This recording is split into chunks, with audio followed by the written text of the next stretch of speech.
Deux alliés nordiques s'approchent de plus en plus de la plus grande alliance militaire du monde, abandonnant des décennies, voire des siècles de neutralité.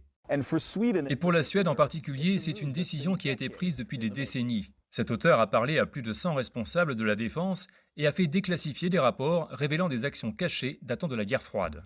Même si la Suède a cette politique de neutralité, nous avions des portes dérobées secrètes vers les États-Unis et la Grande-Bretagne avec nos voisins de l'OTAN, le Danemark et la Norvège, ce qui n'était pas connu à l'époque.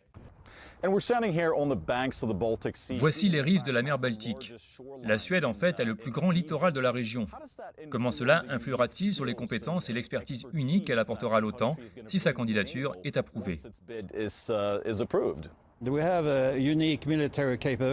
avons des sous-marins très silencieux, nous avons notre force aérienne avec des avions Gripen, nous avons la plus grande île de la mer Baltique, Gotland. Si les Russes essaient de faire quelque chose contre les États baltes, ils l'ont dit à la télévision russe, la première chose qu'ils essaieront de faire est de prendre le contrôle de Gotland.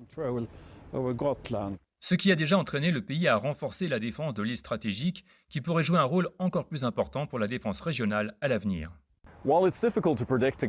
S'il est difficile de prévoir exactement quand la Suède et la Finlande finiront par rejoindre l'OTAN, ce qui est clair, c'est que les deux pays vont devoir s'assurer le soutien de la Turquie pour y parvenir.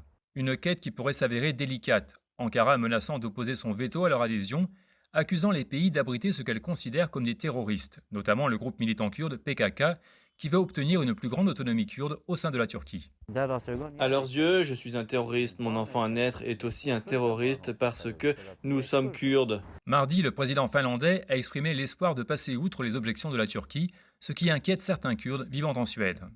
Nous ne voulons pas que les Kurdes soient utilisés comme monnaie d'échange, nous sommes des humains, nous avons des droits. Et donc, pour l'instant du moins, c'est une sorte de statu quo, à moins que les deux pays nordiques et la Turquie ne soient capables de se rencontrer à mi-chemin.